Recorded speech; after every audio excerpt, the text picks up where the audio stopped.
Soyez les bienvenus à notre sondée des Écritures aujourd'hui. Et par la grâce de Dieu, le Seigneur vraiment nous bénit à travers sa parole. Et aujourd'hui, nous sommes encore une autre journée que le Seigneur nous a vraiment donnée, afin que nous puissions entendre ce qu'il a préparé pour nous. Et c'est que le Seigneur va nous bénir abondamment à travers ces Écritures au nom de Jésus. Sans plus tarder, nous allons prier. Père, nous te bénissons, nous te glorifions pour cette opportunité que tu nous as donnée au nom de Jésus. Seigneur, nous savons aujourd'hui, tu as quelque chose de tellement important pour nous. Enfin, Seigneur, de nous donner. Nous prions, Seigneur, que ce que tu en as pour nous, donne-nous. Et aide-nous, Seigneur, à obéir à cette parole, surtout lorsqu'elle vient de toi au nom de Jésus. Seigneur, instruis-nous dans ta parole. Seigneur, parle-nous. Montre la voie que nous devons suivre, afin que, Seigneur, nous n'allons pas dérailler de cette voie au nom de Jésus. Seigneur, conduis-nous dans cette parole et aide-nous, Seigneur. Toute écriture qui est écrite, Seigneur, est écrite pour notre instruction et pour notre guide et pour notre apprentissage. Seigneur, merci car nous savons que tu nous as exaucés. Au nom prêché de Jésus, nous avons prié. Amen. Que le Seigneur vous bénisse encore aujourd'hui. Aujourd'hui, par la grâce de Dieu, nous sommes venus encore à un autre thème qui vraiment le Seigneur va nous bénir cela. Et il a préparé ça vraiment pour nous. Et sans plus tarder, nous allons considérer, la fois passée, nous avons commencé depuis dans nous avons continué avec le livre de Lévitique. Livre de Lévitique. Et ici, le livre de Lévitique, nous avons vu tant tant de leçons que le Seigneur vraiment nous a données. Et le Seigneur veut qu'aujourd'hui nous puissions aller aussi à une autre étude. Alors, nous allons considérer aujourd'hui notre étude, qui est l'étude sur les fêtes instituées par Dieu. Et la semaine passée, nous avons vu l'étude comment Christ a vraiment, le Seigneur, à travers le livre de Lévitique chapitre 22, a parlé concernant sa sainteté, sa nature, que nous devons être saints car il est saint. Nul ne peut donner ce qu'il n'est pas. Nous devons donner notre sainteté, être saint car lui aussi il est saint. Alors, aujourd'hui, nous allons voir notre étude, comme je viens de le dire,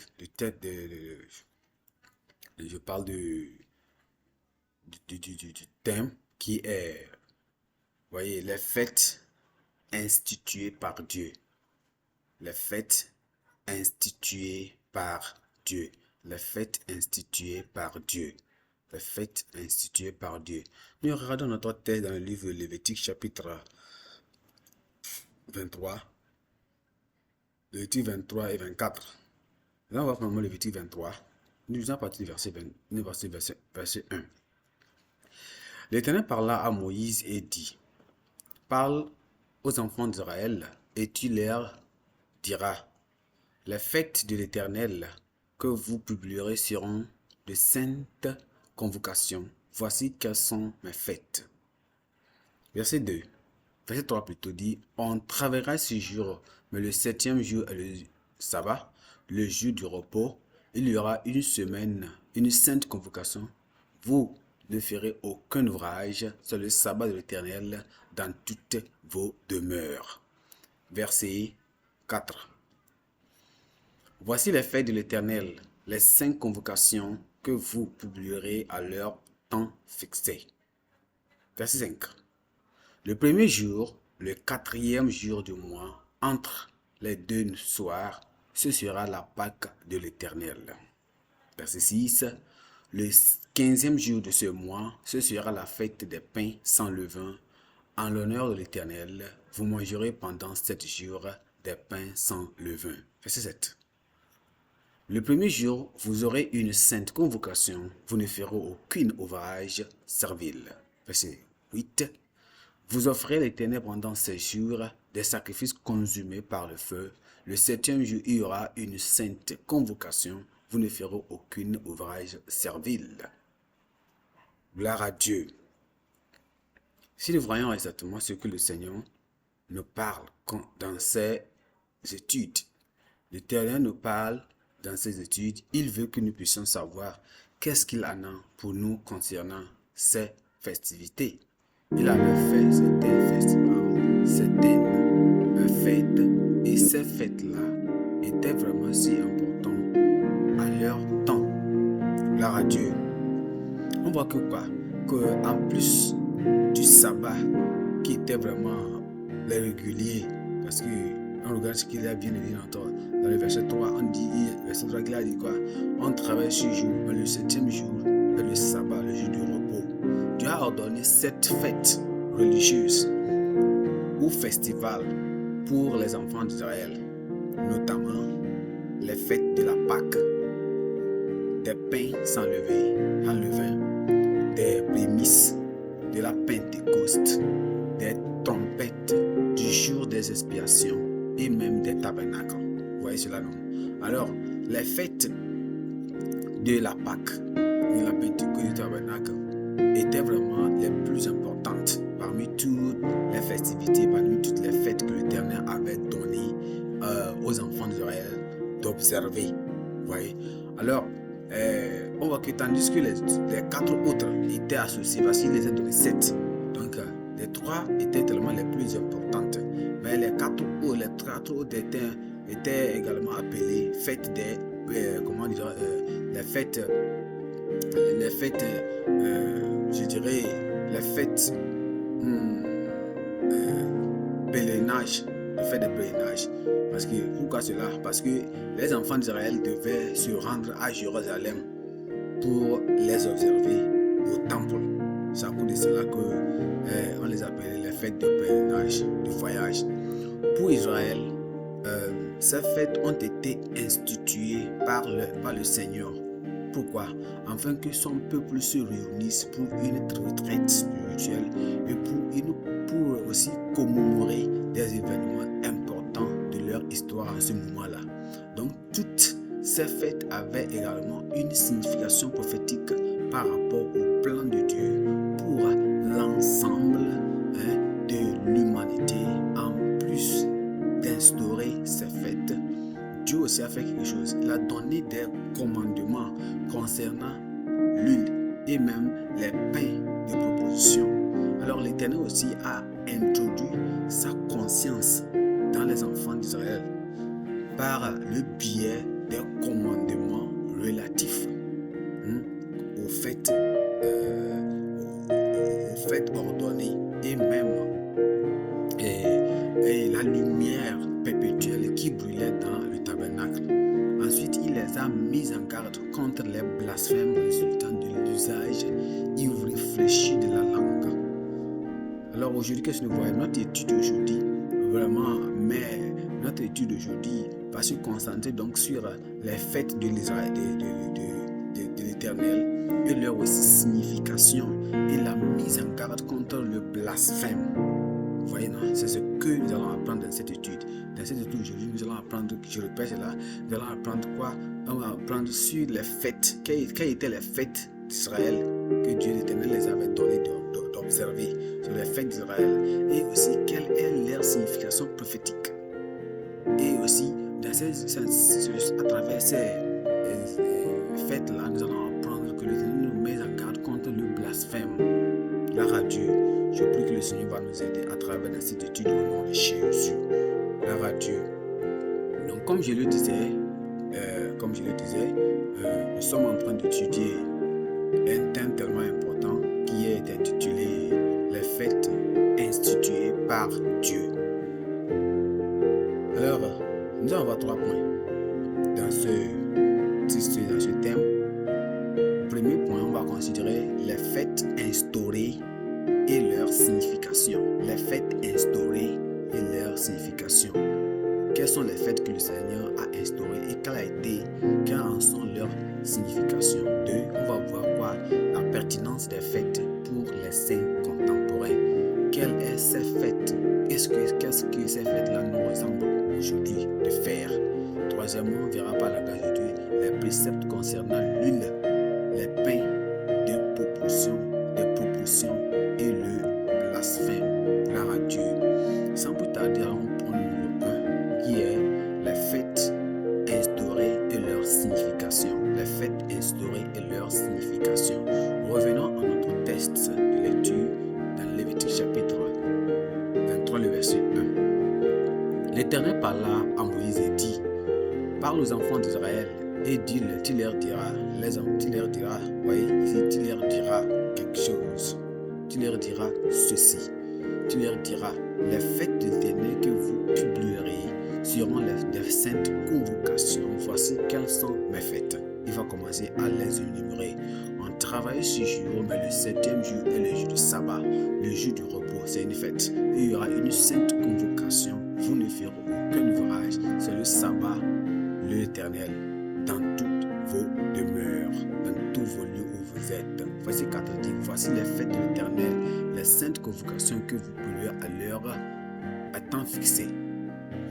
Le premier mois, le 14e jour du mois, entre les 2 soirs, ce sera la fête, la Pâque de l'Éternel. Gloire à Dieu. Verset 6 dit: le 15e jour de ce mois, ce sera la fête des pains sans levain, en l'honneur de l'Éternel. Vous en mangerez pendant 7 jours des pains sans levain. Le premier jour, vous aurez une sainte convocation et vous ne ferez aucun ouvrage servile. Verset 8 dit: vous offrez à l'Éternel pendant ces 7 jours des sacrifices consumés par le feu. Le 7e jour, il y aura une sainte convocation et vous ne ferez aucun ouvrage servile. Gloire à Dieu. Alors, quand nous voyons dans cette étude où nous venons de lire, on voit que l'Éternel parle vraiment des sacrifices. Il parle de certaines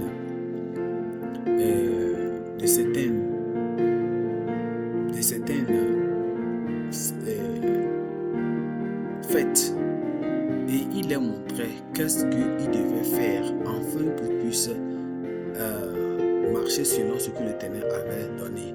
Donc nous parlons de quoi? La signification chrétienne des fêtes des Juifs. Qu'est-ce que c'est ces fêtes-là? Quelles sont ces fêtes vraiment? On va premièrement regardons quelles en sont les fêtes qu'il avait instaurées. Quelles en sont les fêtes que le Seigneur avait vraiment instaurées. On voit quoi? On voit la fête de la Pâque, qui est la première des fêtes.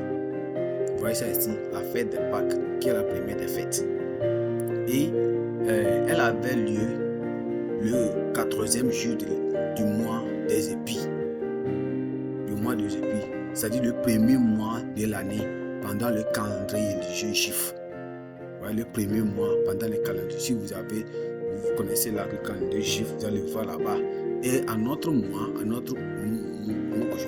calendrier romain, ça, on peut le dire que ça se correspond au mois de mars, bien avril. Donc, et ensuite, on va voir, on a aussi la fête des pains sans levain. C'est-à-dire qu'après la fête des Pâques, on retourne maintenant à la fête des pains sans levain qui est associée et ou bien a commencé le jour suivant, c'est-à-dire après le 14e jour là, le 15e jour, ça va continuer par la fête des pains sans levain et ils mangeront cela 7 jours et se poursuivait jusqu'au 21e jour, c'est-à-dire toute une semaine. Alors après cela, ils vont aller à la troisième fête qui est la fête des prémices, qui avait également lieu le lendemain du début de la fête des pains sans levain, c'est-à-dire quoi? Le 16e jour du mois des épis. Le mois des épis. Et je vous ai dit que c'est entre mars et avril de notre jour. Alors, par conséquent, un seul pèlerinage permettait de couvrir ces 3 fêtes.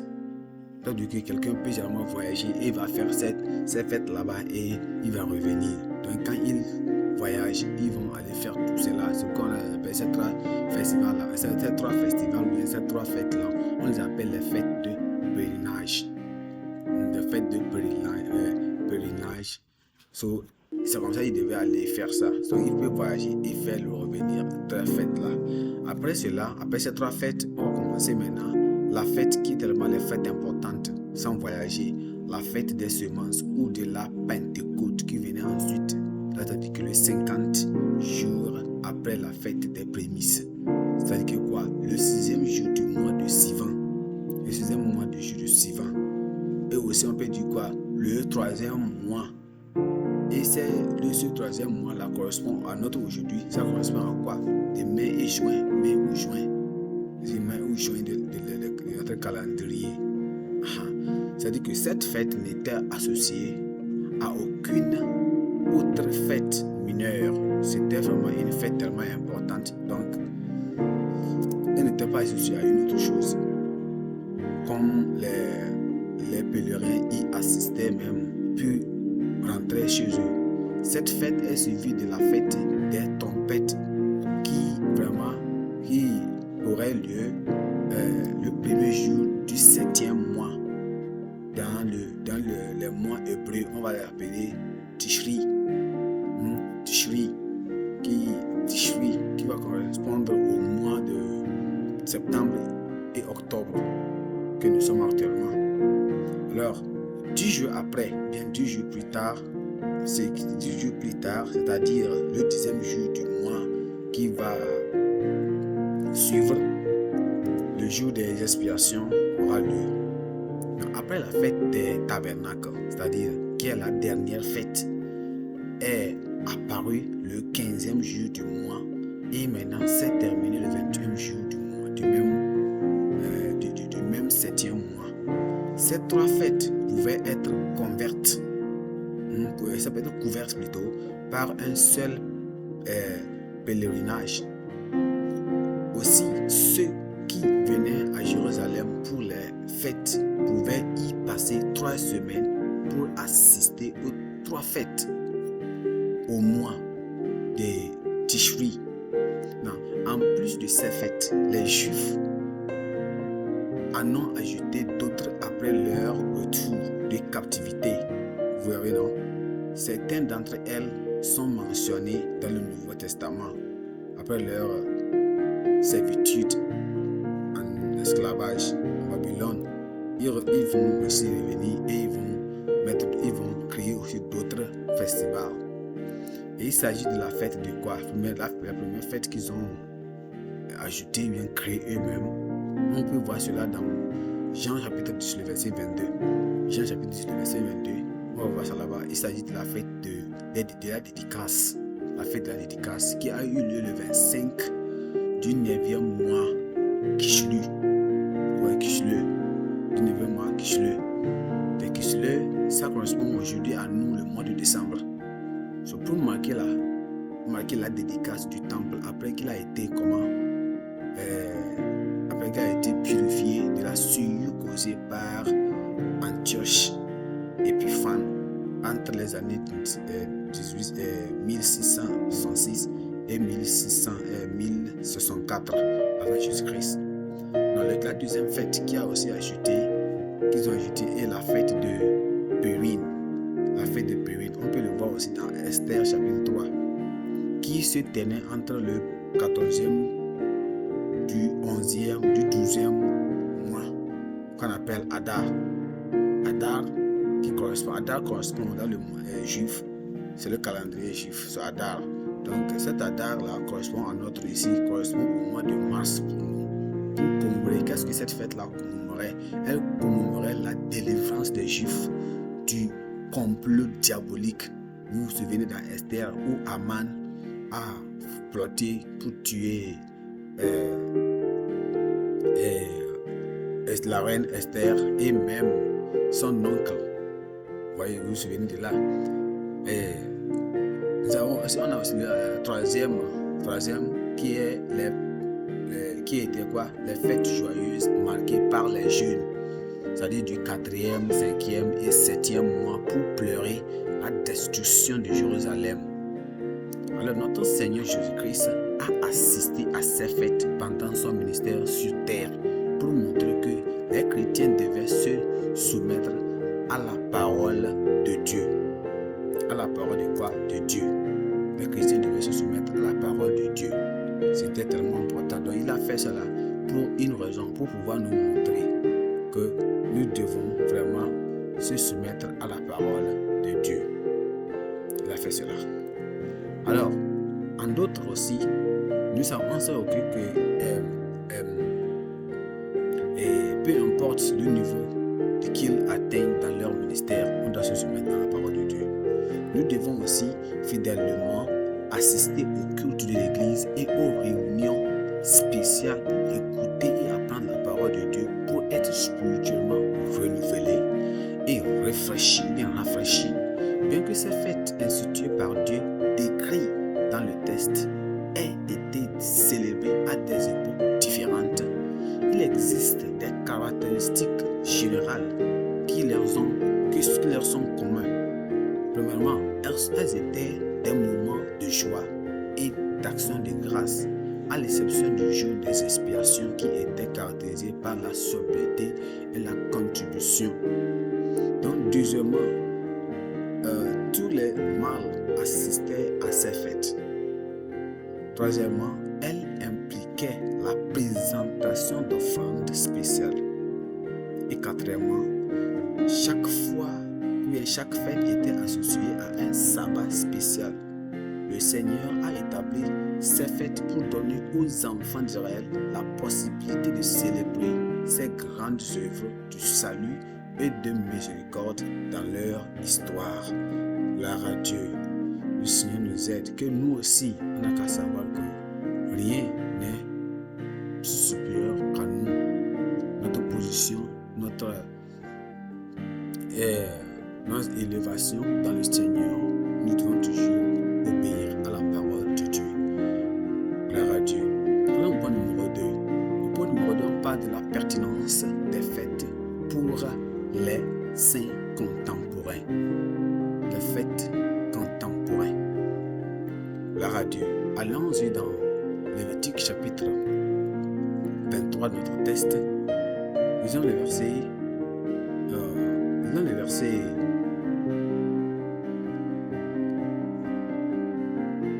6. La Bible dit ceci. La Bible dit: et le 15e jour de ce mois, ce serait la fête des pains sans levain et l'honneur de l'Éternel. En l'honneur de l'Éternel, vous en mangez pendant 7 jours des pains sans levain. Gloire à Dieu. Revenons un peu dans Matthieu. Revenons plutôt dans Corinthiens chapitre 5, le verset 8. La Bible dit ceci: nous célébrons donc la fête, non avec de vieux levain, non avec un levain de malice et de méchanceté, mais avec les pains sans levain de la pureté et de la vérité. Gloire à Dieu. Alors, qu'est-ce que ces fêtes-là, qu'est-ce que ces fêtes auparavant qui faisaient nous les enfants d'Israël aujourd'hui, les enfants d'aujourd'hui, nous les enfants du Nouveau Testament, comment devons-nous célébrer ces fêtes-là? Qu'est-ce que ces fêtes correspondent à nous aujourd'hui?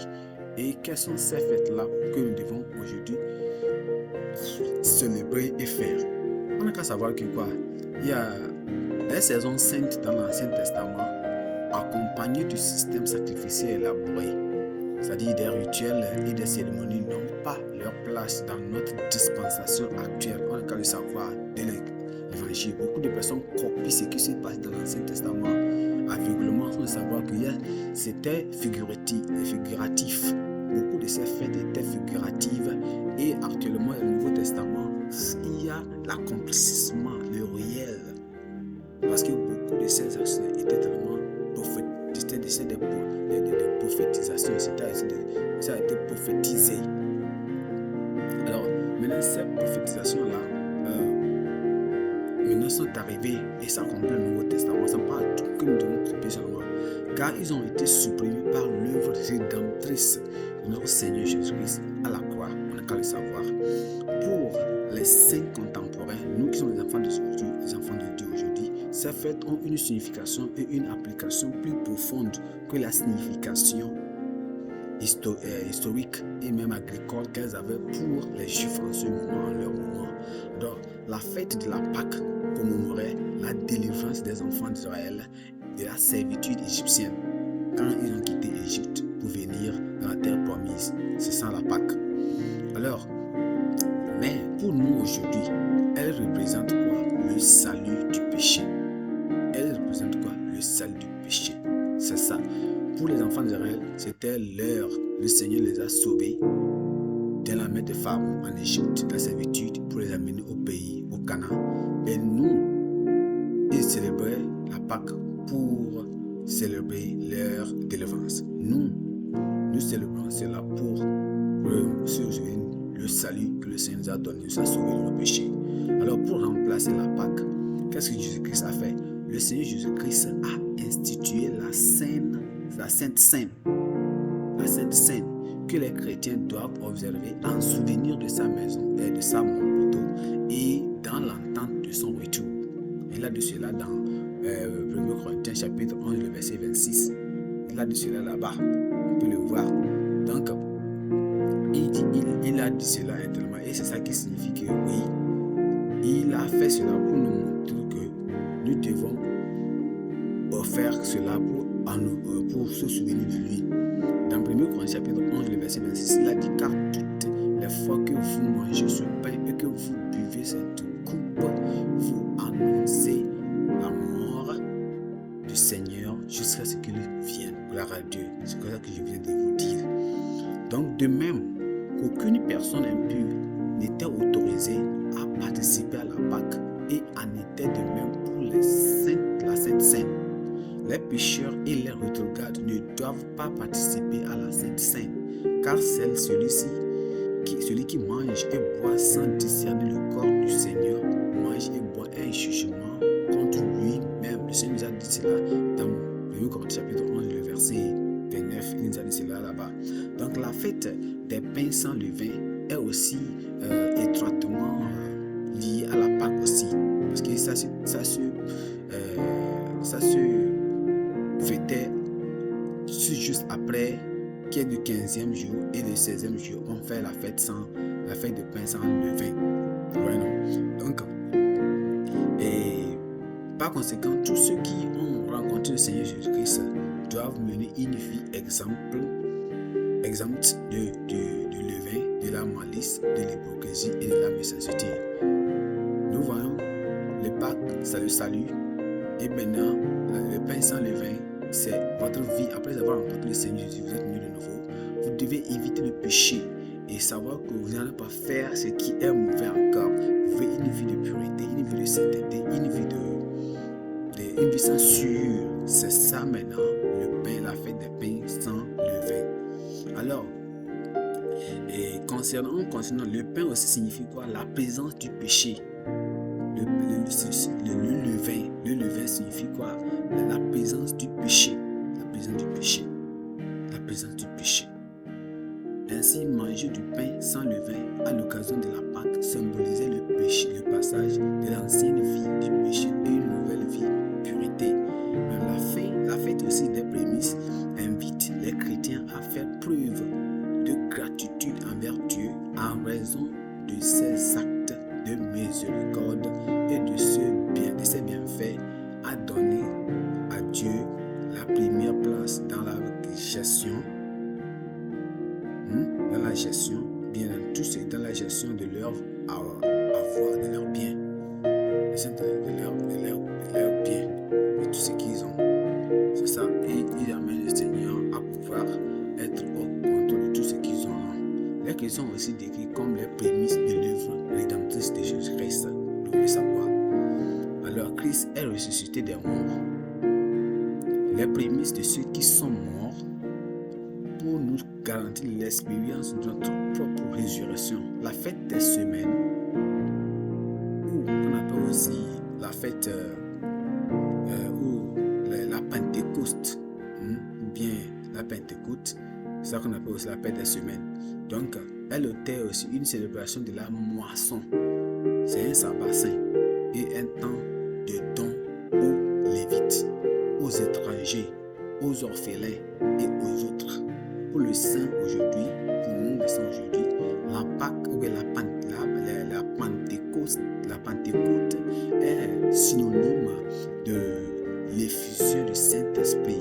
Il ne peut y avoir de véritable moisson dans le royaume de Dieu sans le baptême du Saint-Esprit. On ne peut pas avoir le le succès de notre œuvre d'évangélisation sans être baptisé dans le Saint-Esprit, sans avoir le Saint-Esprit, la puissance du Saint-Esprit en nous. On ne peut pas le faire comme cela. Depuis que le Seigneur nous donne la grâce et qu'on puisse le faire, et sa bénédiction viendra pour nous au nom de Jésus. Alors, qu'est-ce qu'on voit aussi? La fête des tabernacles nous rappelle la brièveté de notre séjour sur terre. On a qu'à le savoir. La fête des tabernacles nous rappelle la brièveté, que c'est tellement court. Notre temps sur ce jour, je crois que c'est 100 ans, c'est 102 ans, 200 ans, c'est un nombre.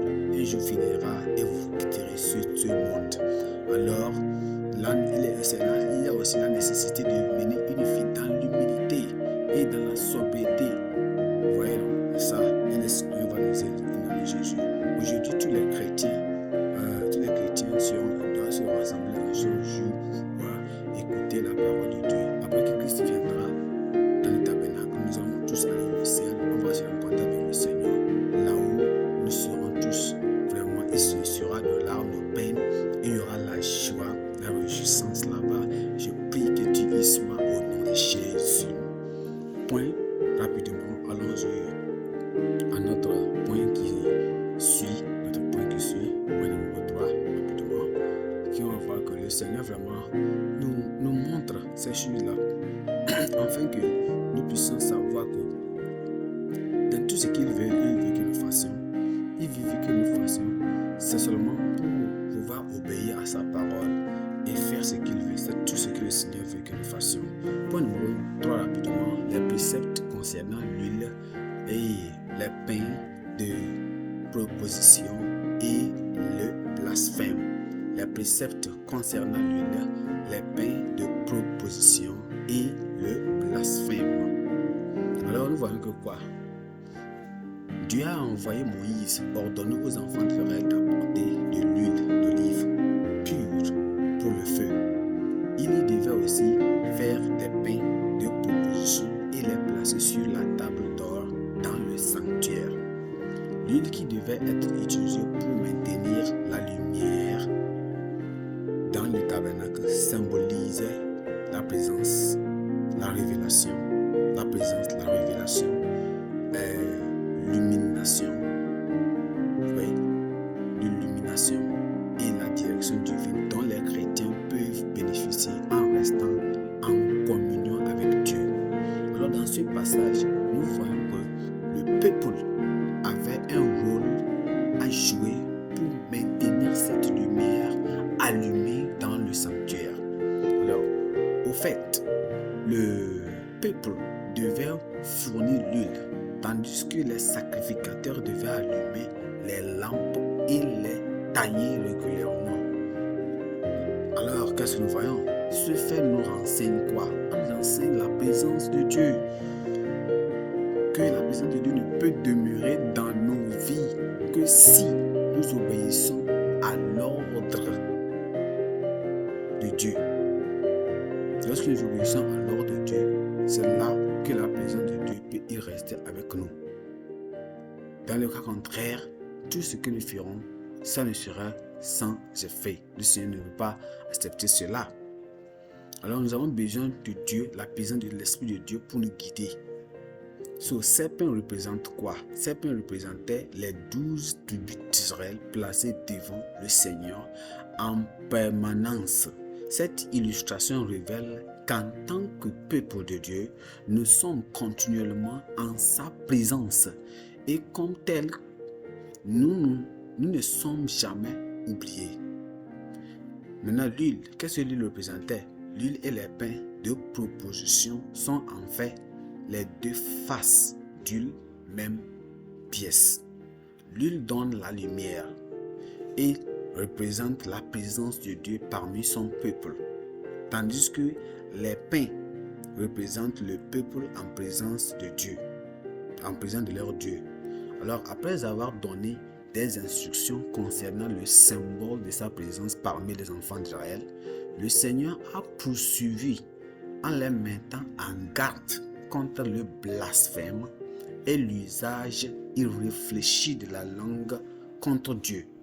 Ce passage montre également que s'écarter des préceptes et du plan de Dieu dans chaque domaine de notre vie débouche sur de graves conséquences.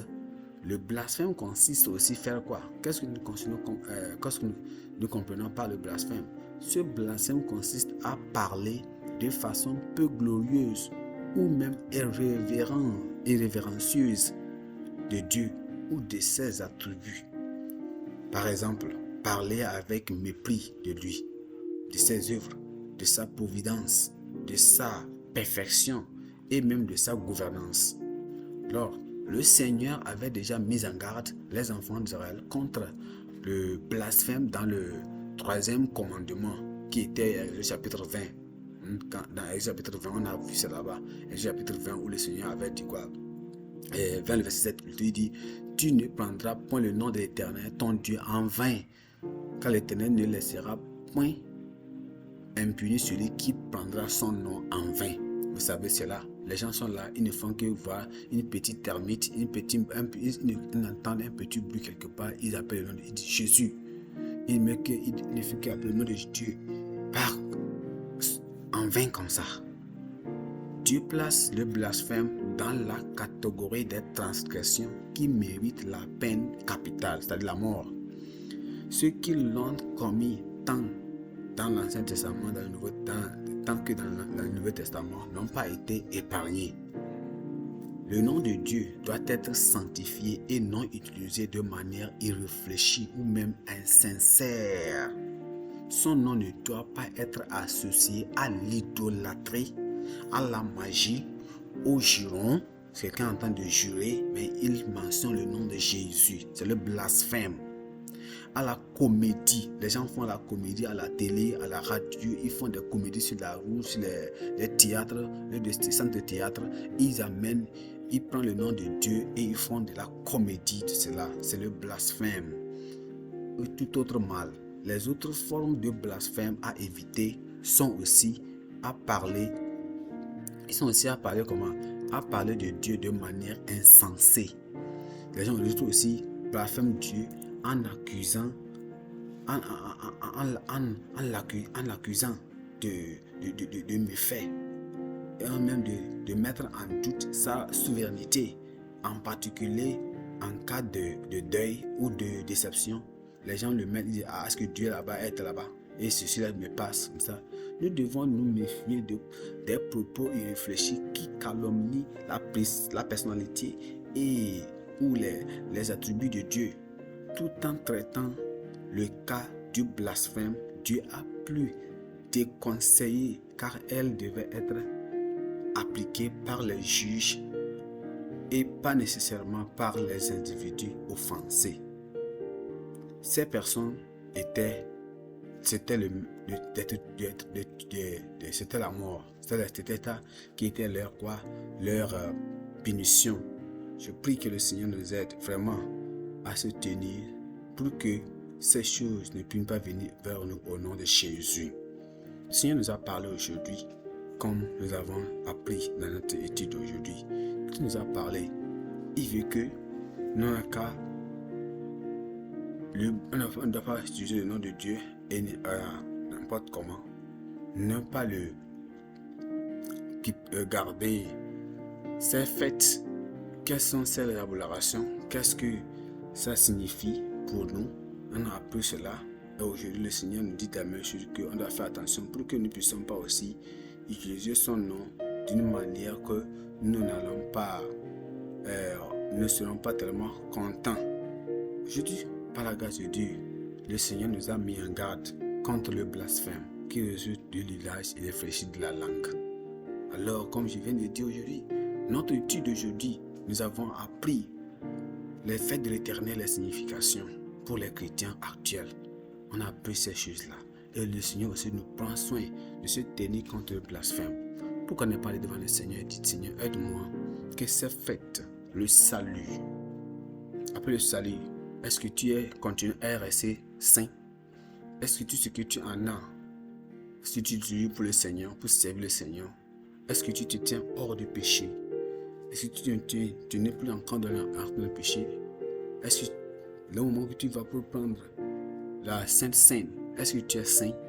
Demande au Seigneur de te laver, de te purifier, de te laver pour que tu sois saint. Que tu sois saint au nom de Jésus. Demande au Seigneur si tu as blasphémé le Seigneur en aucun cas, sans le savoir, que le Seigneur te pardonne au nom de Jésus. Prie au Seigneur et le Seigneur le fera pour toi. Demande au Seigneur de t'aider et il le fera pour toi au nom de Jésus. Demande au Seigneur. Seigneur, nous te remercions, nous te bénissons aujourd'hui pour cette parole. Nous savons, Seigneur, tu nous entends. Merci parce que, Seigneur, nous savons que dans tout ce que nous te demandons, tu nous donnes aujourd'hui.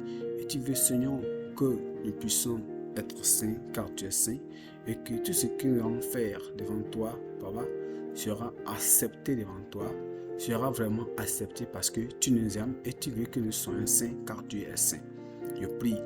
N'importe où nous avons blasphémé ton nom, dans l'ignorance, pardonne-nous au nom de Jésus et restaure notre et aide-nous, Seigneur, à rester saints. Seigneur, merci car tu nous as exaucés. Au nom précieux de Jésus, nous avons prié. Amen. Le Seigneur vous bénisse. Soyez bénis. Amen.